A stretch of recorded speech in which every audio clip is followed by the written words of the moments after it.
Il est l'un des plus grands écrivains d'Afrique. Né à Djibouti, Abdourahmane Ouaberi vit aujourd'hui entre la France et les États-Unis. Dans ses romans, il a saisi la corruption des âmes qui sévit dans la corne de l'Afrique. Il a scruté le mal au cœur du génocide rwandais. Il a marché dans les pas du grand Gilles Scott-Heron. Aujourd'hui, il revient avec un recueil de poèmes consacré à l'aube. Bonsoir Abdourahmane Ouaberi.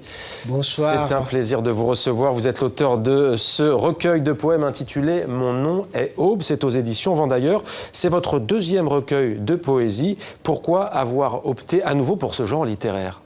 Disons que la poésie n'a plus cours dans l'édition. Elle est devenue rare. Elle ne vaut plus un clou financièrement.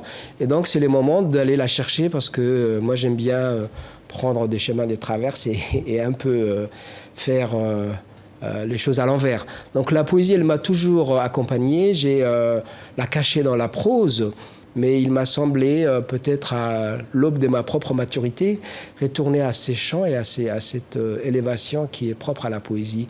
Parce que là, le langage ne signifie plus seulement les choses, il n'est plus dans la communication, il est dans un au-delà. Et je pense qu'il est aujourd'hui plus que nécessaire. À un moment où on est, disons, complètement contaminé par les informations. Je suis bien content d'être ici, mais il y a quand même une pléthore d'informations. Il y a Twitter, tout va très vite. Et la poésie nous demande un réflexe différent, un réflexe qui est d'aller au-delà de la communication et de prendre le temps de donner les mots, leur place et leur peut-être profondeur. La poésie qui peut donc nous apporter beaucoup. Vous consacrez ce livre très précisément à l'aube. Pourquoi ce thème ? Il est à l'aube, il y a une forme de jeu de mots un peu coquin, si j'ose dire, parce que mon propre nom en Somalie signifie l'aube, mais aussi c'est l'aube de la connaissance, c'est l'aube de la connaissance de soi et c'est l'aube aussi de la paix, parce que ce roman, ces livres a aussi travaillé sur un autre livre, j'allais dire, un livre prestigieux, le Coran. Et donc, je suis allé chercher quelques bribes de sagesse et quelques étincelles dans le livre des musulmans, dans le Coran. Et dans le Coran, la paix, islam signifie spécifiquement cette paix-là. Et cette paix-là, elle arrive à l'aube aussi. Donc, il y a, je pense, je file des métaphores qui sont... Et j'ai... ces livres, en tout cas, dialoguent avec les grands livres des sagesses dans le Coran. C'est un choix plutôt singulier dans une époque où presque tout, Abdourahmane Ouaberi, presque tout le monde est plutôt obsédé par le crépuscule, par la fin des temps et par le retour à la source et aux origines, non ? Oui, c'est pour ça que justement... Et non pas par le retour aux sources, pardon. Oui, vous l'avez raison. En prenant justement les schémas de la poésie, qui est un schéma maintenant, je disais, un peu déserté par les écrivains et par l'édition, on va peut-être à l'essentiel. Alors aujourd'hui, c'est vrai, vous avez raison, on a une préférence, une inclinaison pour la catastrophe, pas les tragiques, mais les drames, pour l'obscur, pour l'apocalypse. Et donc, on fait des films. Tout Hollywood n'est qu'un chant pour l'apocalypse, mais il y a très peu de chants, justement, qui nous disent, mais essayons de trouver les choses qui fonctionnent et peut-être essayons de faire les schémas inverses. Est-ce qu'on peut retourner à l'aube? Est-ce qu'on peut retourner à la connaissance de soi, à l'espérance et à la paix que signifie l'islam, par exemple? Alors on a le sentiment, et c'est ce qui ressort de votre livre, que c'est vous qui le dites, qu'un pas après l'autre, un mot après l'autre, on chemine à travers des pas plus anciens, à travers des mots plus tournés donc vers le retour aux racines, c'est cela ? Pas les racines. En fait, c'est pas du début à la fin, c'est pas linéaire, voyez. Mais c'est vers les racines, si vous voulez, ou la source, c'est vers soi. C'est donc la poésie ici comme philosophie aussi, comme connaissance de soi.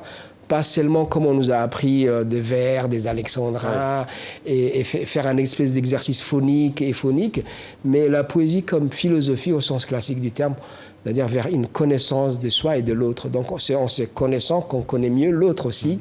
C'est en allant chercher la paix en soi, cette paix intérieure qui nous fait défaut, parce qu'on s'agit tous, qu'on va connaître l'autre et l'accepter mieux. Donc c'est un schéma philosophique. Un schéma philosophique, la connaissance aussi, c'est le chemin le plus court pour rassembler les sommets de montagne, c'est ça? C'est ce que disent par exemple les sages des montagnes. Vous savez, il y a toute une sagesse qui nous vient des montagnes, qu'elle soit du côté de l'Himalaya ou d'autres régions dans les Alpes, où il y a aussi une... Donc on dit en montagne que le chemin le plus court va d'un sommet à l'autre. Il ne va jamais évidemment d'un flanc ou du pied à un autre. Est-ce que vous pouvez nous lire l'un de ces poèmes? J'ai un court poème pour vous qui s'appelle « À l'oblique ». Ouais. Et il dit ceci. « Écrire la guerre qui n'est pas là, qui n'est plus là, à petits pas, par saccades, à grands coups d'envolée, à la place de l'inconnu qui vient. À l'oblique aussi. Combien d'histoires c'est près sous ma plume? Ce n'est pas prétexte, mais déjà rouille qui guette, usure de conscience, à l'ombre de la plus belle ténèbre. À quoi bon, temps mort. » Vous voyez, c'est un poème qui est à la fois obscur et à la fois, on va dire, lumineux si on pense que écrire la guerre qui n'est plus là, elle est en même temps toujours là. Donc voilà, c'est un peu la poésie qui avance par contradiction, par détour par détour, pour dire quelque chose qu'on n'arrive pas à dire d'une manière, on va dire, rationnelle, ou d'une manière claire, ou d'une manière communicationnelle. Vous avez évoqué tout à l'heure la religion musulmane, l'islam et son livre saint, le Coran. Vous renouez, on a le sentiment, avec votre sujet primordial, à savoir le verbe qui est placé au cœur de l'œuvre des grands poètes de l'islam. Est-ce le cas ? C'était l'interrogation qui était derrière aussi mon dernier roman, pour lequel vous m'avez invité ici avec bonheur, La Divine Chanson. Ça fait partie disons, des chemins ou des questionnements qui me sont propres en ce moment. Je ne les faisais pas avant, quand j'étais peut-être plus jeune, voyez-vous. Donc, mais le verbe, qu'il soit coranique ou kabbalistique ou biblique ou... qu'ils viennent des traditions bouddhistes ou orientales en général, c'est à peu près les mêmes questionnements. C'est ce que je disais tout à l'heure. C'est qu'est-ce qu'on fait ici, tous ensemble? Comment accueillir l'autre? Et on ne peut pas accueillir l'autre si on ne se connaît pas soi-même et si on n'a pas trouvé cet espace de paix qui est au fond de nous tous et qui est une espèce de puits vers lesquels il faut aller, mais en utilisant l'art, notamment la musique. Moi, je suis très admiratif des musiciens, la poésie, la philosophie. Et c'est méfier un peu du bavardage et de l'entre-soi. Alors, vous vivez des deux côtés de l'Atlantique, vous enseignez aux États-Unis, vous faites partie des écrivains francophones qui partent exercer aux États-Unis. Comment l'expliquez-vous ? Disons que c'est les États-Unis qui sont venus nous chercher. Vous savez, les États-Unis, les universités américaines, moi j'enseigne à George Washington University, une des plus prestigieuses universités à Washington, dans la capitale, et on vend notamment notre proximité avec les pouvoirs. Mes étudiants vont faire des stages chez Madame Obama ou à la Banque mondiale, etc., etc. Donc les universités ont cet avantage d'aller chercher les gens qu'il leur faut au moment où il leur faut, et elles ne sont pas obligées de passer par tout un schéma administratif compliqué. Donc si aujourd'hui, Souleymane Bachir Diane, qui a préfacé mon roman, enseigne à Columbia, si Alain Mabonko enseigne à UCLA, si d'autres francophones, je ne sais pas, Achille Bombay enseigne à Duke, ce sont les universités qui sont allées chercher ces individus-là. Mais je reformule ma question, pourquoi la Belgique et la France ne le font pas, ou pourquoi Parce les que États-Unis notamment, le font c'est pas forcément à défaut, c'est pas qu'elles ignorent, c'est aussi un fonctionnement beaucoup plus compliqué, elles sont beaucoup plus administratives. Donc les universités américaines sont, pas toutes, mais pour l'essentiel, privées, et même quand elles sont publiques, elles sont gérées d'une manière privée. Donc elles ont une flexibilité, une mobilité, c'est ça. Au-delà de ça, faut-il y voir un attrait pour la langue française ? Je pense qu'elles ont toujours été attirées par les gens les plus créatifs. Donc il n'y a pas que des francophones, il y a aussi des Indiens. On pourrait presque dire aujourd'hui les plus grands marxistes au monde sont dans l'université américaine. Et ils sont tantôt argentins, boliviens, congolais, vous voyez. Ouais. Donc c'est vraiment la structure qui veut, c'est un creuset.